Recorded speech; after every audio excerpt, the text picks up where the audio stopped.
ዛሬም እንደዚሁ አንድ እንግዳ ይዘን ቀርበናል። እንግዳው ራሳቸውን ያስተዋውቁንና ወደ ቃለ ምልልሳችን እናልፋለን። ለዚህ ቃለ ምልልስ ፈቃደኛ ሆነው ጊዜዎትን ስለሰጡኝ ከልብ አመሰግናለሁ። ዶክተር እስቲ ለአድማጮች ማንነቱን ይግለጹልኝ። አመሰግናለሁ። ዶክተር ነስረዲን ዩሱፍ ኢብራሂም እባላለሁ። የአጥንት ቀዶ ሕክምና ሰርጅን ነኝ እና በአሁኑ ጊዜ የምሰራው ዳኑ ሆስፒታል የሕክምና ቡድን አባል ነኝ እና በዚህ ዙሪያ ዛሬ የአጥንት መሳሳትን በተመለከተ ምን እንደሆነ በጠቅላላው ለመግለጽና ለአድማጮቻችን የሚረዱበትን ሁኔታ አጥንት መሳሳት ምን እንደሆነ በዛ ዙሪያ ለውይይት በመቅረቤ በጣም ደስ ብሎኛል። እሺ፣ እኔም በአድማጮች ስም ከልብ አመሰግናለሁ። ጊዜዎትን እንደዚሁም ደግሞ እውቀቶትንም ለመስጠት ፈቃደኛ ሆነው ይህን ጊዜ ስለሰጡን። ሁላችንም ያለንን ተክለ ቁመና እንድንይዝ ትልቁን ድርሻ የሚይዘው አጥንት ይመስለኛል። ይሄ ድርሻው ምን ያህል ነው የሚለውን ከማንሳት እንጀምር ዶክተር። አመሰግናለሁ። ተክለ ቁመናችንን የሚይዝ እንዳልሽው አጥንት ነው።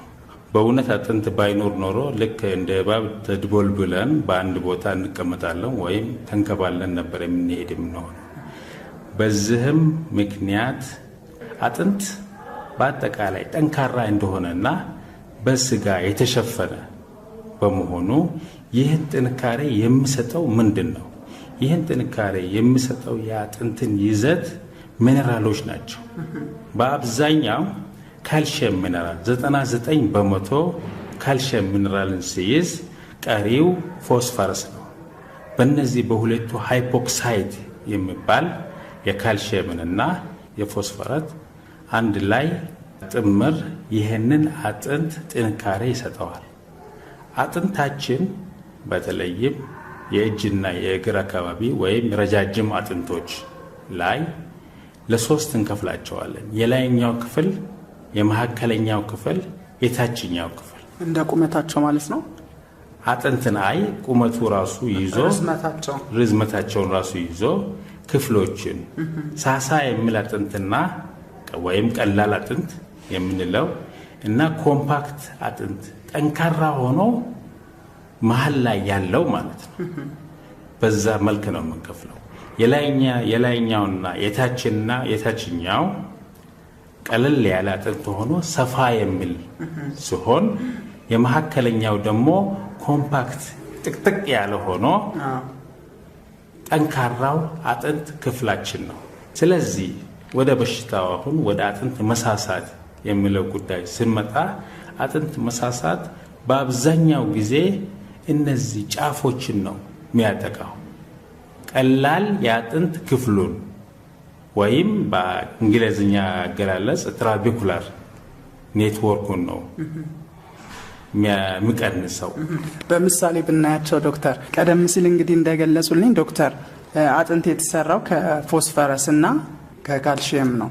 እነዚህ ነገሮች ምን ሲሆኑ ነው ሲያንሱ ሲበዙ ምን ሲሆን ነው የአጥንት መሳሳት የሚመጣው? አጥንት መሳሳትን የሚያመጣ አጥንትን ይዘት አይደለም የሚቀንሰው፣ የአጥንትን አጠቃላይ ክብደት ነው የሚቀንሰው። ይህ አሁን አጠቃላይ ክብደቱን ይቀንሳል ስንል እነዚህ ካልሽየሞች ጥርቅማቸው ይቀንስና ካልሽየምና ፎስፈረስ እንዳልነው ጥርቅማቸው በተለይም የላይኛው ቀላል የአጥንት ክፍል ውስጥ ያለው በመጀመሪያ ደረጃ ይጠቃል።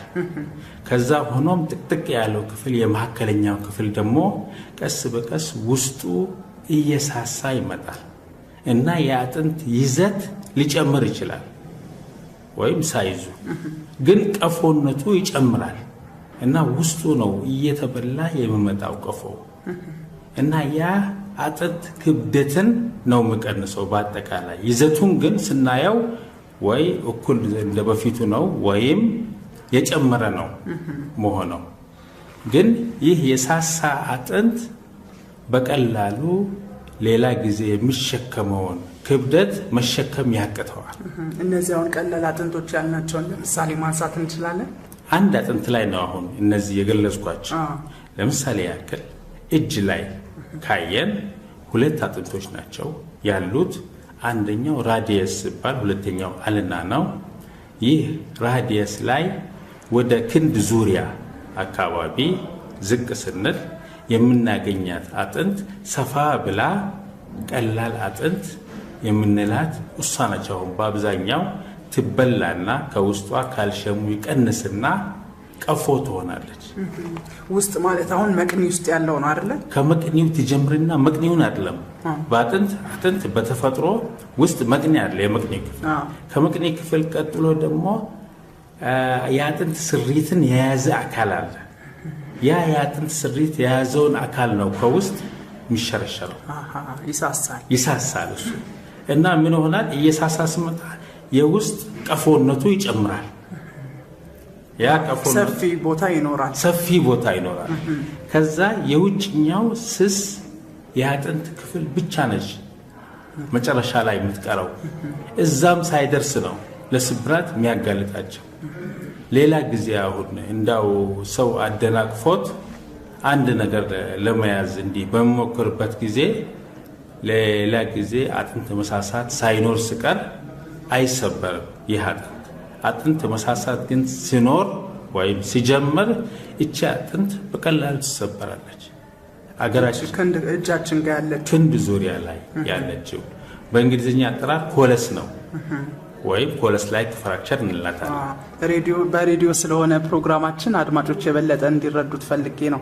ይሄ እጃችን አለ አይደለ? እቺ መዳፋችን ከመዳፋችን ቀጥሎ ከረጅሙ አጥንት ጋር ወይም ደግሞ ከክንዳችን ጋር የምታያይዘው ክፍል ማለት ነው። የምታያይዘው ክፍል አንጓው ዙሪያ እዛች ላይ ተሰብራ ከዛ ህመምና እብጠት ኖራቸዋል። አገራችን ላይ እንደውም ብዙዎቹ አያውቋትም። እንዳው እንደ ወለምታ አይነትም አርገው ለመታሸት የሚሄዱ በጣም አብዛኞቹ እንደዛ ናቸው። በአጠቃላይ ኢትዮጵያ ክፍላችን ውስጥ ይሄንን ሕክምና ትኩረት ሳይሰጡት ታሽተው ከዛ በራሱ አጥንት የመዳን ሂደቱን አካሄዶ ተጣሞ ከዳነ በኋላ ነው አብዛኞቹ ወደ ሕክምና የሚመጡት። ከባድ ነው ይሄ ደግሞ አይደለ? እና ይሄ በጣም ለማስተካከልና ወደ ድሮ ለመመለስ በጣም ይከብዳል። በዛው በአንድ ሳምንት ጊዜ ውስጥ የአጥንት ሐኪም ስፔሻሊስት ጋር ቢቀርቡ በቀላሉ ሊስተካከል የሚችል ነበር። ያ ሳይሆን ይቀርና ቆይተው ታሽተው እነሱን ባለማወቃቸው ነው። ምናልባት አሁን ይሄንን ፕሮግራም ከተከታተሉ በኋላ የበለጠ በአጥንት መሳሳት ዙሪያ እውቀታቸው ጨምርና ምን ማድረግ እንዳለባቸው ወደዛ አካባቢ ልንገባ ይችላለን። እና ይህ አጥንት መሳሳት በዓለም ዙሪያ ከፍተኛ ችግር የሚያስከትልና የዓለም ጤና ድርጅትም ትኩረት ሰጥቶት በተለያዩ ጽሁፎችም በራሱን አገላለጹንም እንዴት እንደምንከላከልም ያስቀመጠው ጉዳይ ነው። የዓለም የጤና ድርጅት እንግዲህ ለተለያዩ ህመሞች ትኩረት የሚሰጥባቸው አጋጣሚዎች ሰፊ ናቸው። ለምሳሌ እነዚህ ተላላፊ ያልሆኑ ህመሞች በተለይ በአሁኑ ጊዜ ጫናቸው እየጨመረ በመምጣቱና ታዳጊ ሀገሮች ላይ ደግሞ ያለው ጫና ከፍተኛ በመሆኑ ለእነሱም ትኩረት ሰጥቷል። ይሄ የሚመደበው ከነዚህ ሆን እንዴ ዶክተር? ተላላፊ ካልሆኑት የሚመደበው ነው የአጥንት መሳሳት እና የዓለም ጤና ድርጅት የአጥንት መሳሳትን አገላለጹን ቅድም እንደነገርኩት የአጥንት ጠቅላላ ክብደት መቀነስ ብሎት ከዛ ደግሞ የአጥንት ይዘቱ ምንም ለውጥ ሳያመጣ ወይም የበለጠ ከመጀመሪያው ከነበረው ይሰፋና ቀፎነቱን ነው በዚህ መልክ ነው የገለጸው። ቅድም የገለጽነውም የዓለም ጤና ድርጅት የገለጸው አገላለጽን ነው። የዓለም ጤና ድርጅት ምን ላይ ነው ይህ የአጥንት መሳሳት ይበዛል ብሎ ያስቀመጠው? በተለይ ታርጌት ያደረገው ሴቶችን ነው። በአብዛኛው 60% ሴቶችን ሲያጠቃ ቀሪው ደግሞ ወንዶችንና ህፃናትን እና ሌሎችም የተለያየ በሽታ የሚያጠቃቸው የአጥንት መሳሳትን ሊያስከትል የሚችል እነሱን ነው የሚመለከተው። ምክንያቶቹ ተቀምጠዋል እንዲህ ዶክተር። ምናልባትም ሴቶችን ስንመለከት እንግዲህ በተለያየ ጊዜ አሁን ከመጀመሪያው እድገት ስንነሳ የወር አበባ አለ። ከዛ በኋላ ደግሞ የመውለዱ ሂደት አለ፣ የማጥባቱ ሂደት አለ። በአኗኗርም ደግሞ የተለያዩ ሁኔታዎች የሚገጥሙበት ሁኔታዎች አሉ። ስለዚህ ምክንያቶች አሉ። አዎ በደንብ ምክንያቱ ተገልጸዋል። ሴቶች ላይ የወር አበባው ልክ በተቋረጠበት ጊዜ የካልሽየም ንጥረ ነገር እየቀነሰ ይመጣል። የሚቀንስበት ምክንያትም አለው። የወር አበባ የሚቆጣጠርልን እጢዎች አሉ እና ኤስትሮጂን የሚባሉ እነዛ እጢዎች ይቀንሱና በነዛ እጢዎች ካልሽየምን ንጥረ ነገር የአጥንት ክፍላችን ውስጥ እንዲቀንስ የሚያደርጉ ምክንያቶች አንዱ ናቸው እና አንድ ሴት የወር አበባዋ ሲቋረጥ ለአጥንት መሳሳት የተጋለጠች ነው የሚባለው። ከመቼ ከ40 ዓመት እስከ 60 ዓመት ባሉት ሴቶች ላይ የበለጠ ይበዛል። ከዛ ደግሞ ከ60 እስከ 65 በኋላ ያሉት ወንድም ሴትም እኩል ነው የመጋለጥ እድላቸው እና በአጠቃላይ አጥንታችን እየጠገነ ወይም ካልሽየምን እየጨመረ አጥንት ላይ አጥንትን እያጠነከረ የሚሄድበት ጊዜ ከተወለደ ጀምሮ እስከ 30 ዓመት ባሉት ጊዜ አጥንታችን እየጠገነ እየጠነከረ የሚሄድበት ጊዜ ነው። እስከ 30 ዓመት። አዎ። ከዛ ደግሞ ጣሪያው መቼ ነው? ከ16 እስከ 25 ዓመት ባሉት ጊዜ በአፍለኛ የወጣትነት ጊዜ ማለት ነው። በዛ ጊዜ አጥንት በጣም ጠንካራ ነው። ከዛ በኋላ ከ30 በኋላ ወደ ታች መውረድ ቁልቁል መውረድ ይጀምራል። እስከ መቼ ድረስ? ሴቶቹ ላይ የወር አበባው እስከሚቋረጥ ድረስ።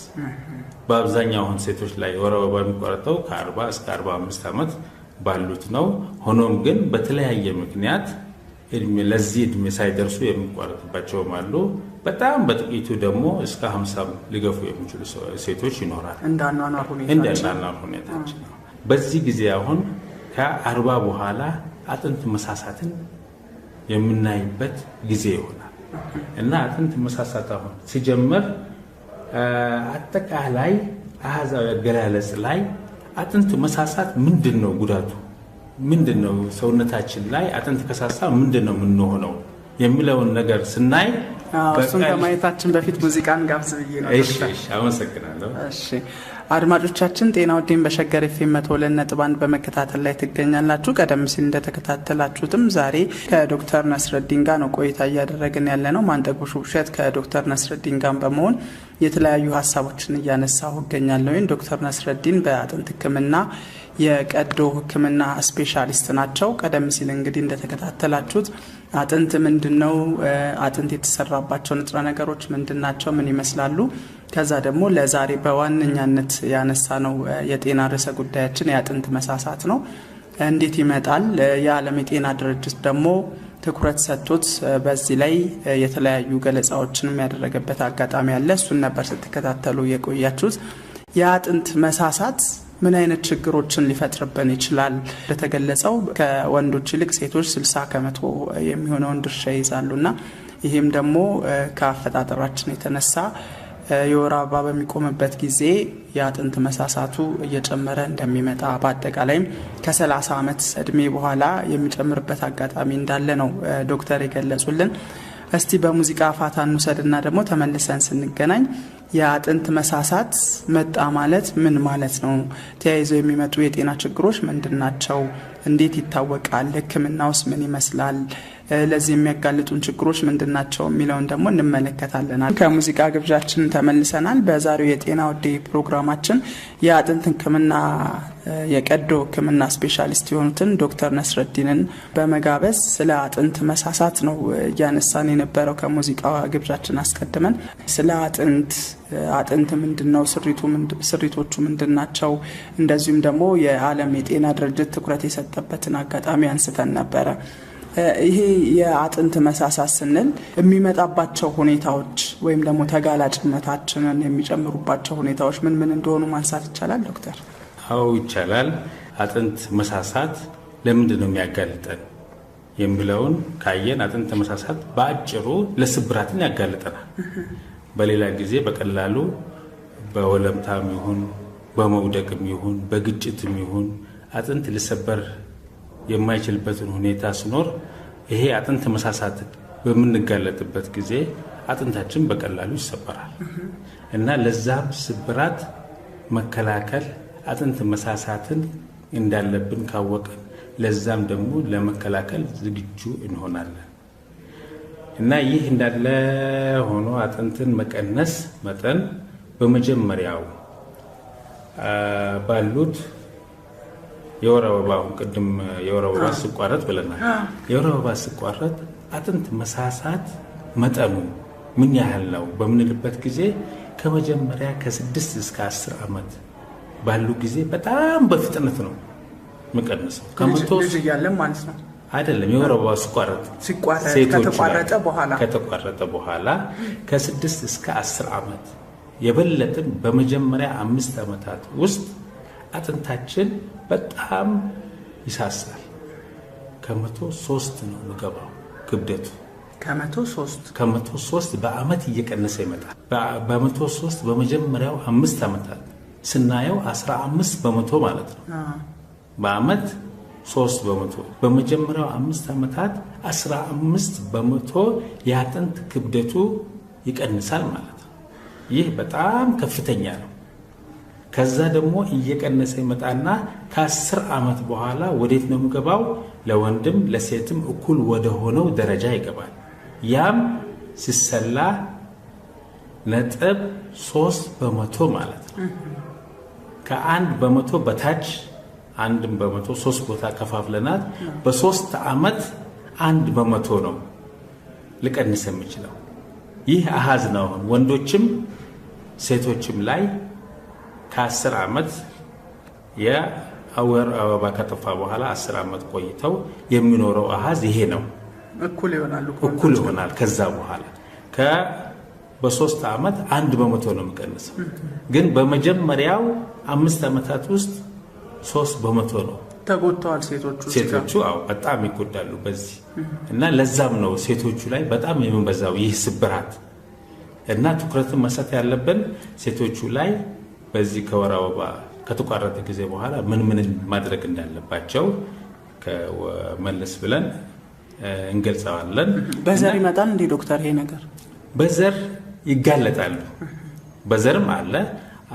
በዘር ስንል አንድ ቤተሰብ በቀላሉ ለአጥንት መጋለጥና ለስብራት የመጋለጥ ሁኔታ በዘር ይኖራል እና በአጠቃላይ ሴቶች ላይ ለምንድን ነው ከወንዶች የበለጠ ሊበዛ የቻለው በምንልበት ጊዜ ይህ እጢዎች ምክንያት ናቸው። ሆርሞን ወይም እጢ የሚመነጩ እጢዎች አሉ። ያም አንዱ ኤስትሮጂን የሚባለው ከወር አበባ ከተቋረጠ በኋላ እሱ ይቀንሳል በጣም። ያ ኤስትሮጂን ይህን የካልሽየም ንጥረ ነገር እየቀነሰው ወይም አጥንት እንዳይሰራ እያደረገ ይመጣል። ለዛም ነው ሴቶች ላይ በመጀመሪያው 5 ዓመታት በጣም አጥንት የሚሳሳው። ሁለተኛው ሌላ ንጥረ ነገር ደግሞ አለ፣ ኤንዛይም። ያ ኤንዛይም በሁሉም እድሜያችን እያረጀን ስንመጣ በወንድም በሴቶችም የሚቀንስ ኤንዛይም አለ። አጥንት ውስጥ የሚገኝ ነው። ይሄም ሰውነታችን ደም ውስጥ የሚገኝ ነው። አጥንትን ለመስራት የሚረዳ ኤንዛይም ነው። 1 አልፋ ሃይድሮክሲሌዝ የሚባል ኤንዛይም ነው። ያ ኤንዛይም ቫይታሚን ዲ እንዲያዘጋጅና ይህ ቫይታሚን ዲ ስር የሚባለው ካልሽየምን ከሰውነታችን ከአንጀታችን ወደ ሰውነታችን ክፍል እንዲወሰድ የሚያደርግ ወይም የካልሽየም ጥርቅማችንን የሚጨምር ነው። ያ ስለሚቀንስ ካልሽየም አይወሰድም ወደ ሰውነታችን፣ ቀጥታ ይወጣል፣ ይወገዳል እና በዛ ነው አጥንት መሳሳትን ለወንድም ለሴትም ምክንያት ሊሆን የሚችሉት። ይሄ እንግዲህ አሁን በእድሜ ጉዳይ የሚሆን ነው። እኛ ልንከላከለው የምንችለው አይደለም። ግን አወሳሰዳችንን በፊት አሁን ካልሽየም የምንወስደውን ወይም የማንወስድም ትንሽም የምንወስድ ከሆነ ያቺ ትንሿም ወደ ሰውነታችን ክፍል ትገባለች። ግን በዚህ ጊዜ ምን ማድረግ አለብን? የካልሽየምን መጠን መጨመር አለብን። ይህ 1 አልፋ ሃይድሮክሲሌዝ ያልኩት ንጥረ ነገር ቫይታሚን ዲን የሚያዘጋጅና ይህ ቫይታሚን ዲ ካልሽየምን ወደ ሰውነታችን እንዲወሰድ የሚያደርገው ነው። ስለዚህ የመተካት ሁኔታን ማድረግ አለብን። ምንም እርጅና በመጣም ተተኪ መድኃኒቶች የተሰሩና የተዘጋጁ አሉ። ቫይታሚን ዲ3 የሚባለውን ንጥረ ነገር በመውሰድ ይህን ፋሲሊቴት ወይም ያፋጥንልናል ካልሽየማችንን ወደ ሰውነታችን እንዲወሰድ። ምግቦችስ የሉም? በተጨማሪ ደግሞ ካልሽየም የተዘጋጀ ካልሽየም አለ እና ለአንድ ሰው የካልሽየም መጠን ከ1000 እስከ 1500 ሚሊግራም በቀን ያስፈልጋል። ከ1000 እስከ 1500 በአብዛኛው አሁን 1000 ነው የምንሰጠው። 1500 ለወሊድ ሴቶቹ ሲወልዱ ቢያንስ 1500 ያስፈልጋቸዋል። ሴቶቹ ሲያጠቡ 1500 ካልሽየም ሚሊግራም ካልሽየም በቀን ያስፈልጋቸዋል በየቀኑ። ይህን አሁን የማናገኝ ከሆነ አጥንታችንም በቀላሉ እየሳሳ ይመጣል። አደጋ ነው እኮ ብዙዎቻችን የምናገኝ አይመስለኝም። ይህንን እውነትም አናገኝም።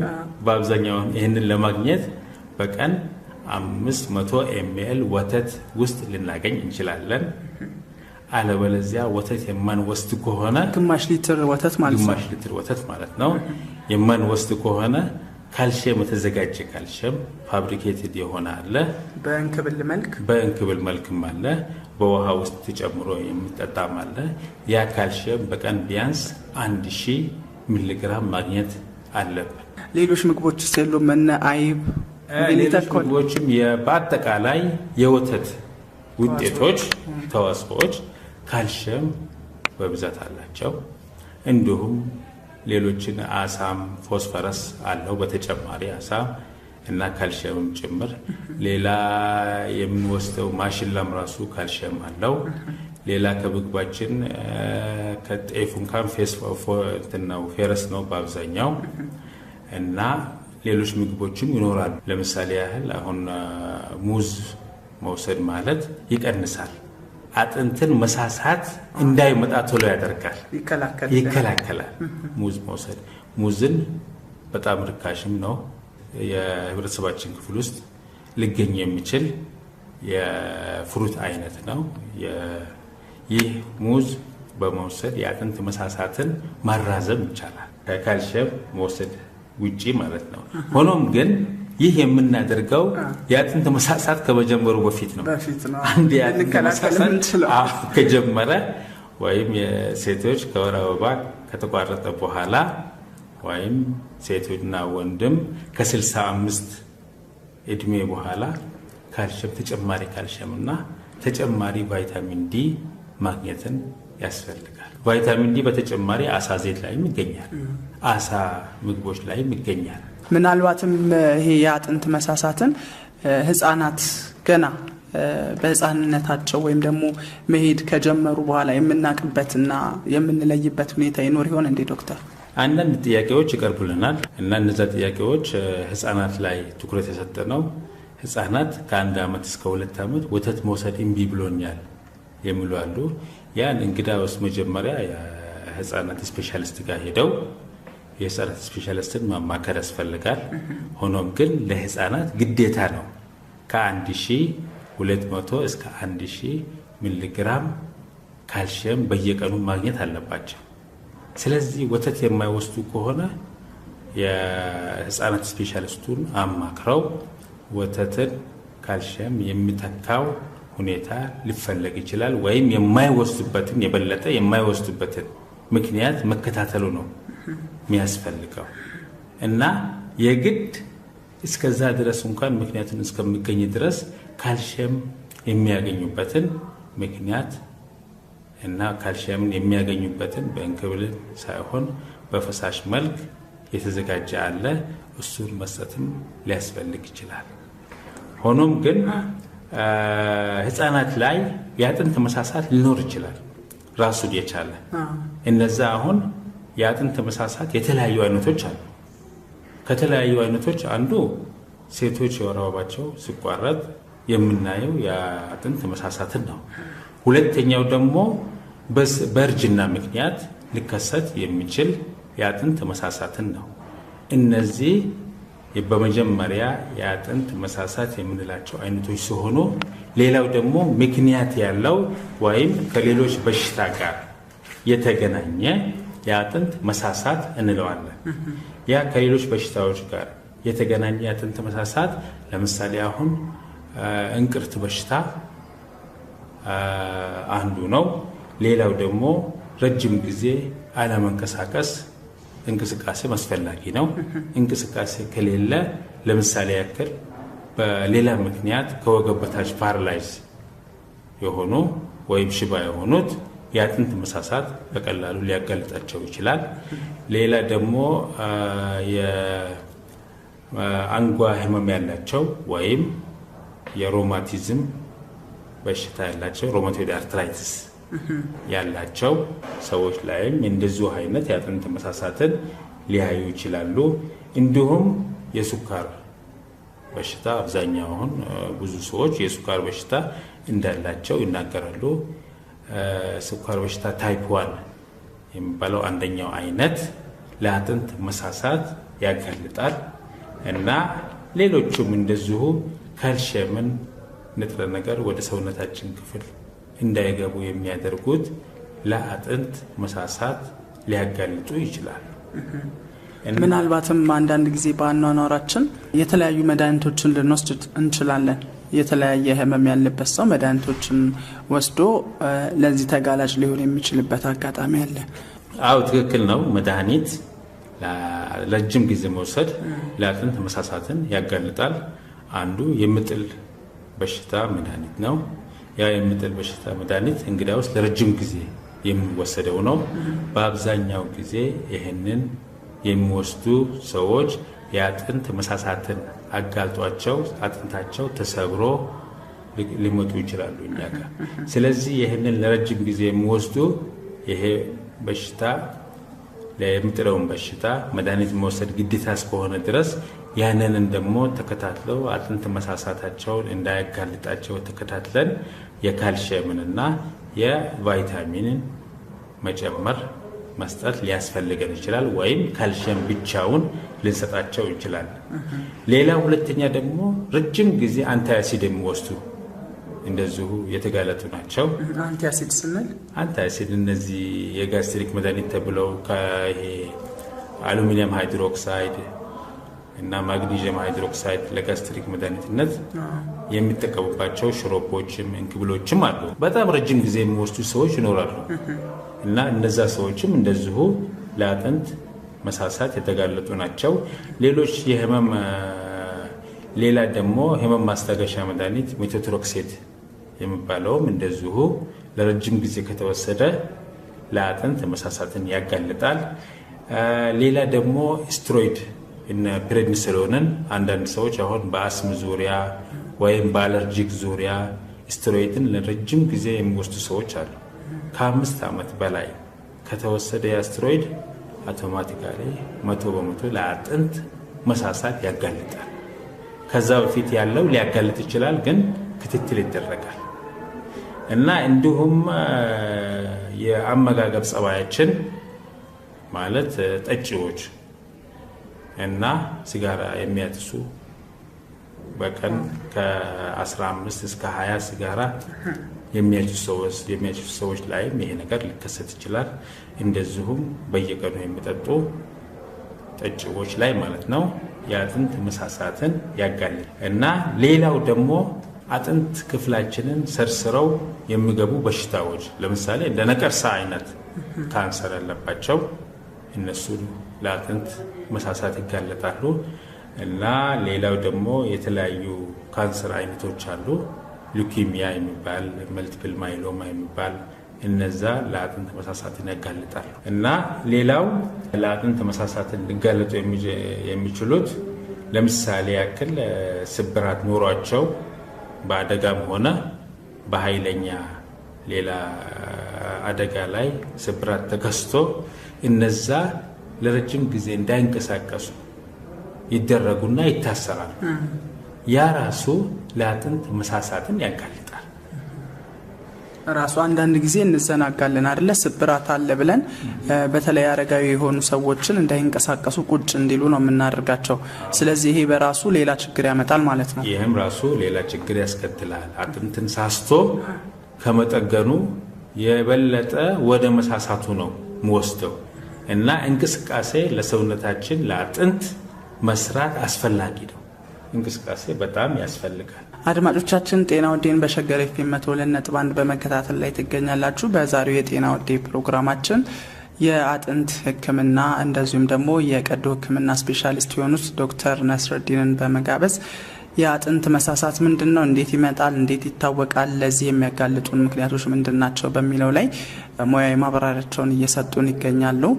አድማጮቻችን አስተያየት ካላችሁ በ011 127 54 54 ላይ ልትደውሉልን ትችላላችሁ። እንዲሁም የተለያዩ ጥያቄዎችን ከዚህ ከተመደበልን ሰዓት ውጪ ለመጠየቅ የምትፈልጉ አድማጮቻችን ካላችሁ በ0913 10 63 93 ላይ ልትደውሉልን አሊያም አጭር የጽሁፍ መልእክት ልትልኩልን ትችላላችሁ።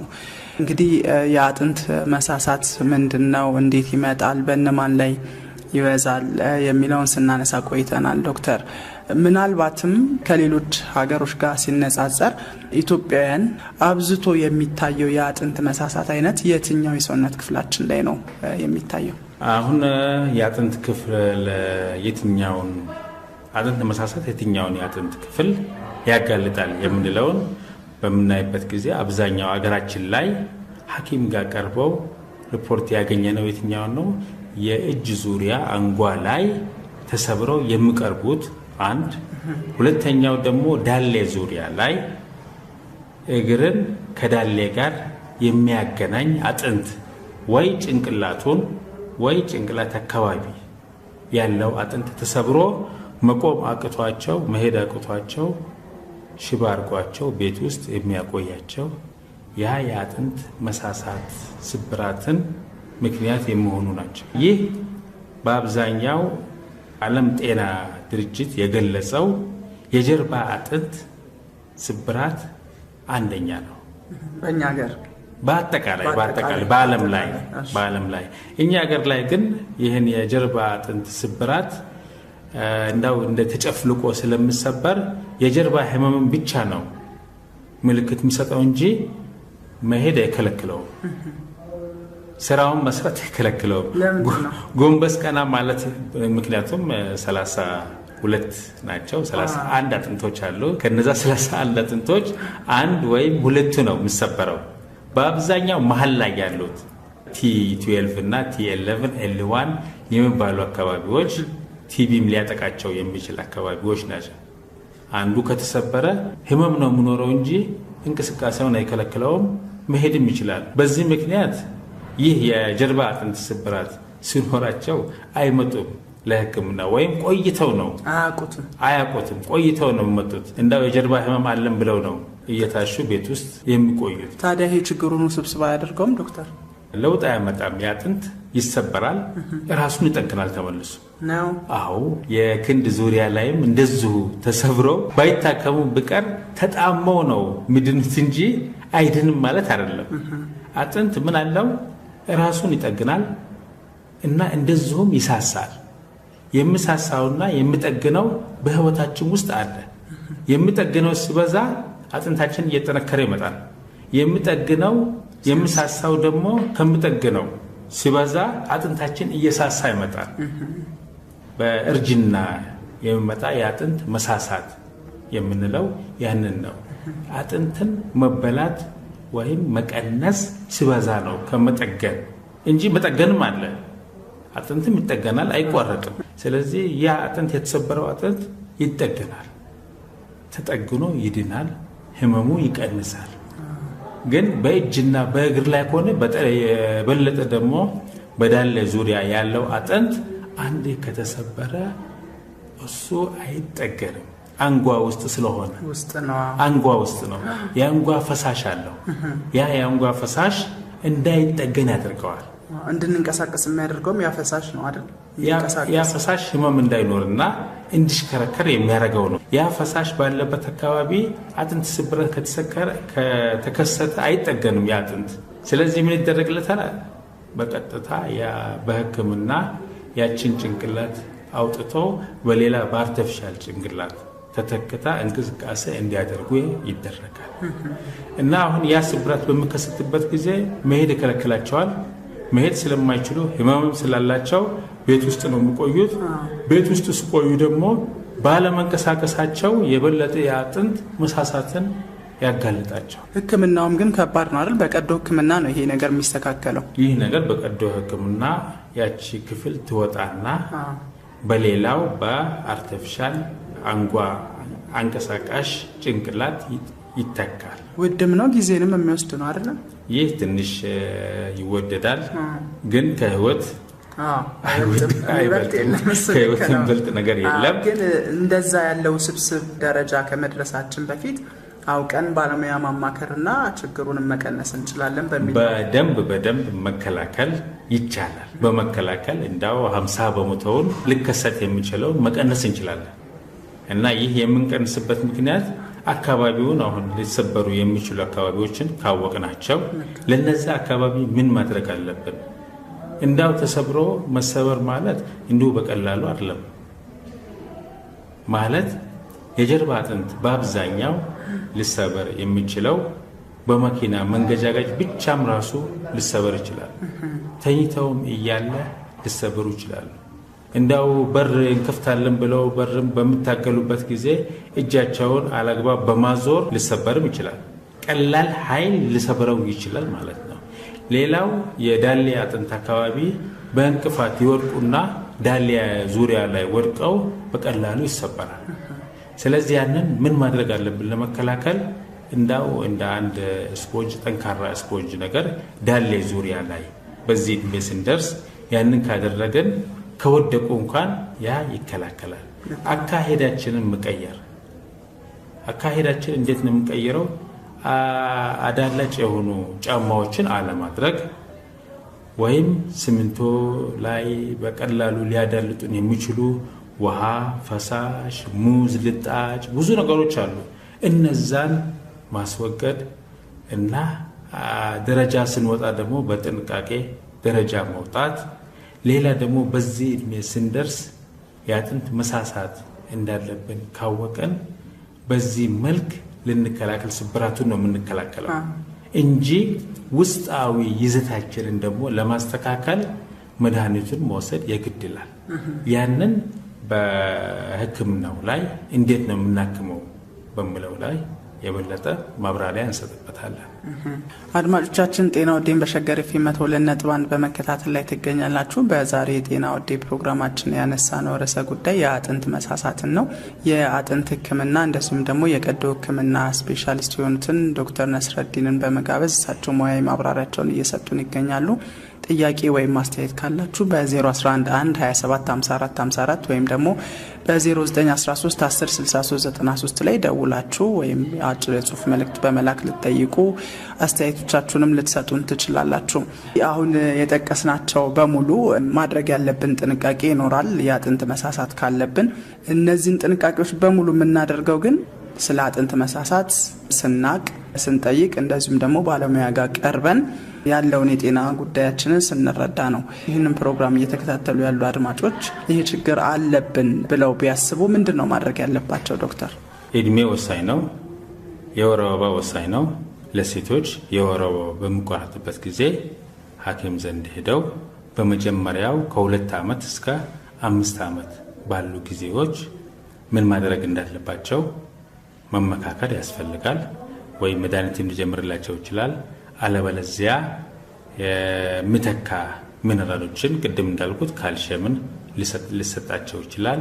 እድሜያችን ደግሞ ከ60 እና ከዛ በላይ የሆንን ስንመጣ፣ እርጅና ስመጣ ሐኪም ጋር ቀርበን አጠቃላይ የሕክምና ክትትል ተደርጎ አጥንት መሳሳት መኖሩ ምን ያህል ከመቶ ስንት እንደቀነሰ ታይቶ በዛው መጠን ለማንኛውም እድሜው ከ65 ዓመት በላይ ለሆኑ አዛውንቶች ወንድም ሴትም የመተኪያ ካልሽየምና ቫይታሚን ዲ ያስፈልግ። በተጨማሪ አጥንት መሳሳትን የሚከላከሉ መድኃኒቶችም አሉ። እነዛ ሊሰጥም ላይሰጥም ይችላል እንደ ሁኔታው።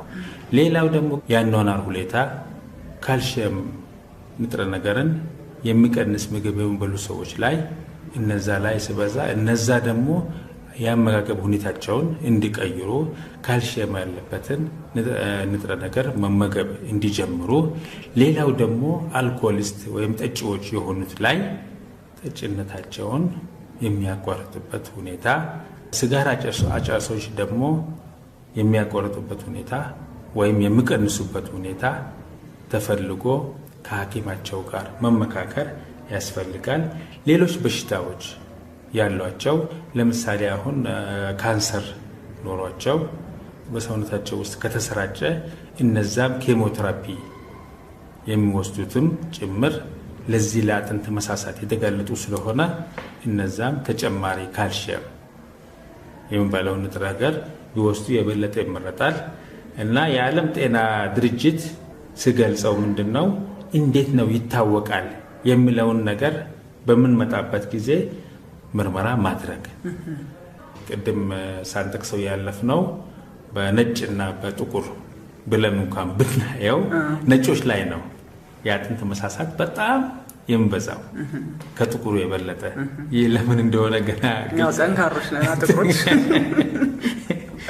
እና ጥቁሮች ላይ የአጥንት መሳሳት ብዙም እንደ ነጮች የለም። ነጮች ላይ ነው፣ ኮኬዥን ላይ ነው፣ ኤሮፒያን ላይ በጣም ይበዛል። እንደው እዚህ ጋር እርስዎ በሕክምና ሙያ ላይ ምን ያህል ያጋጥሞታል የአጥንት መሳሳት? እንደው በየቀኑም ይመጣሉ ማለት ይችላለሁ።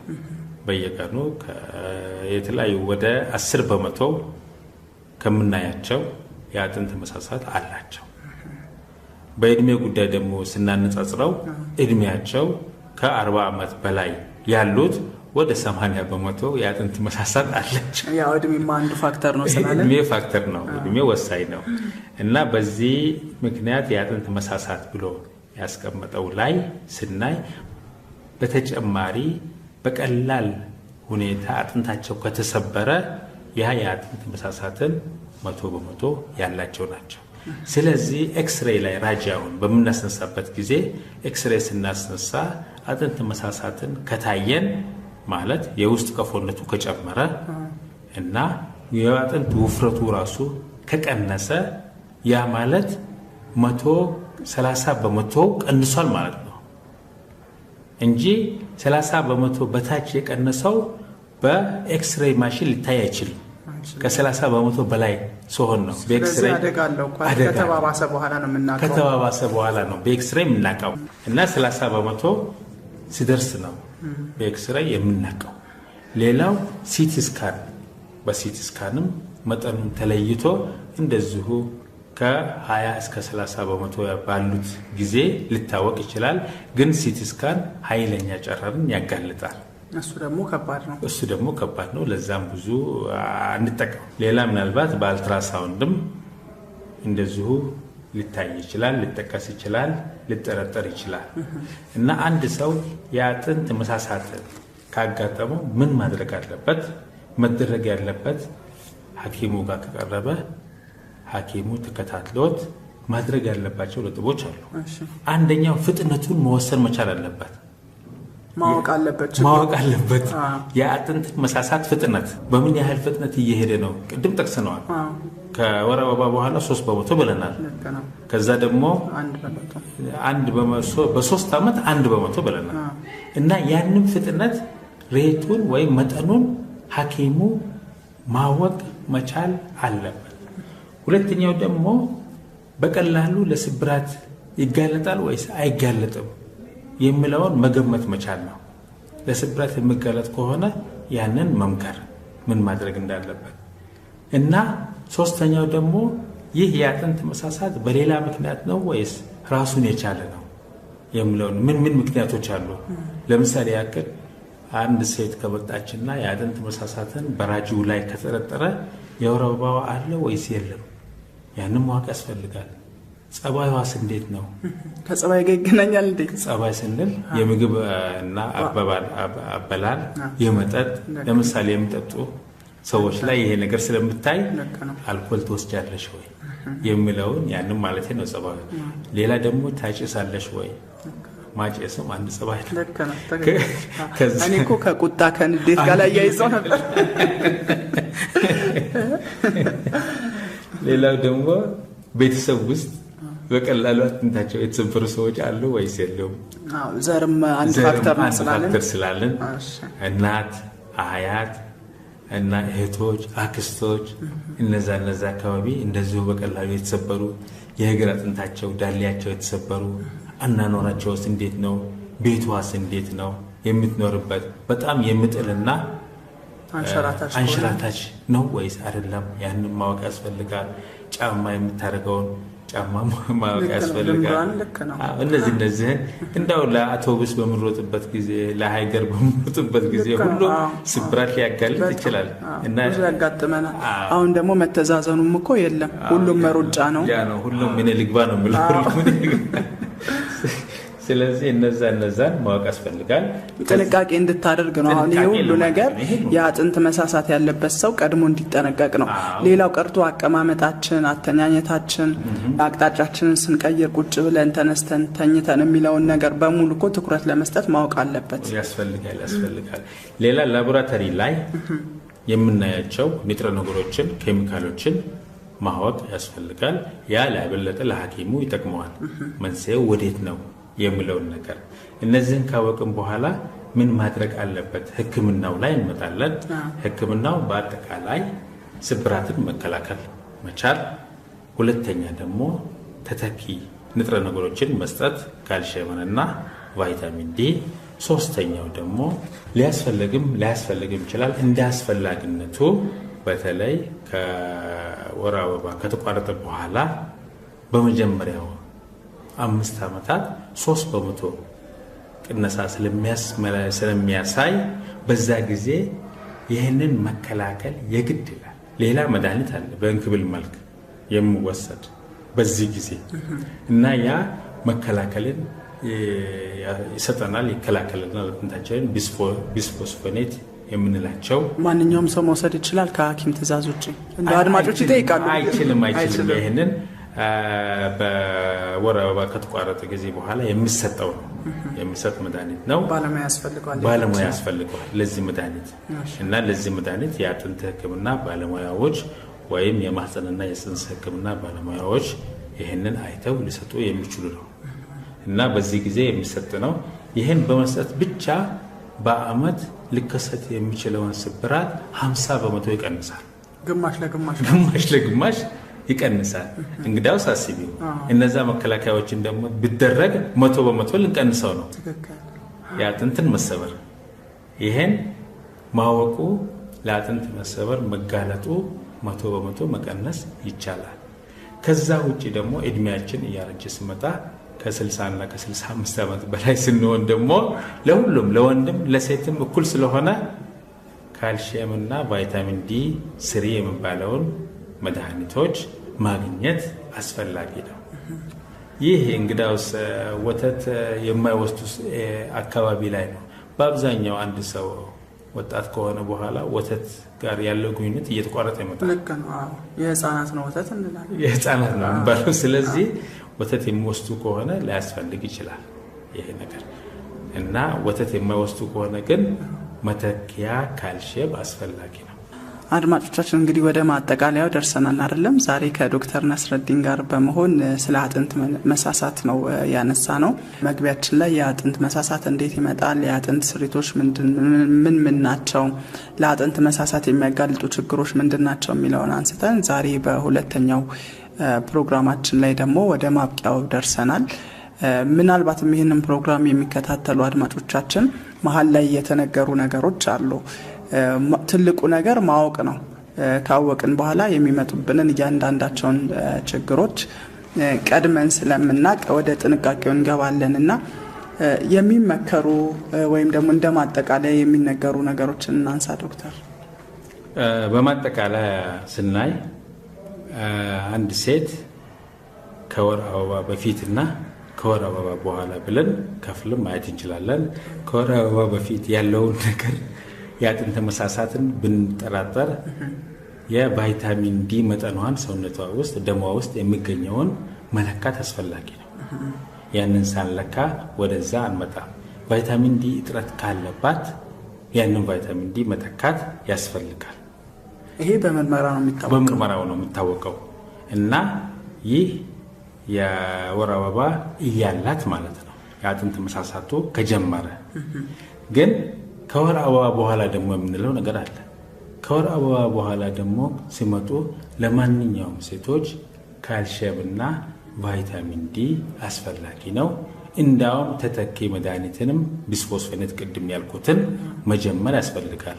እንደጠቀስኩት በጣም በኃይለኛ የአጥንት መሳሳት ፍጥነት ስላለው ያንን ለመከላከል በመጀመሪያው 5 ዓመታት ውስጥ ከዛ ውጪ ለወንድም ለሴትም እኩል የሆነው ወንድ ላይ ደግሞ ሲመጣ ቴስቶስትሮን የሚባል እጢ አለ። ያን እጢ ተለክቶ ያ እጢ የቀነሰ ከሆነ ያ ፈሳሽ ንጥረ ነገር የቀነሰ ከሆነ ያንን ይተካል። በመተኪያ መልክ በመርፌ መልክ ይሰጣል። ከዛ ውጪ ግን ካልሲየም እና ቫይታሚን ዲ እንዲወስዱ ያስፈልጋል።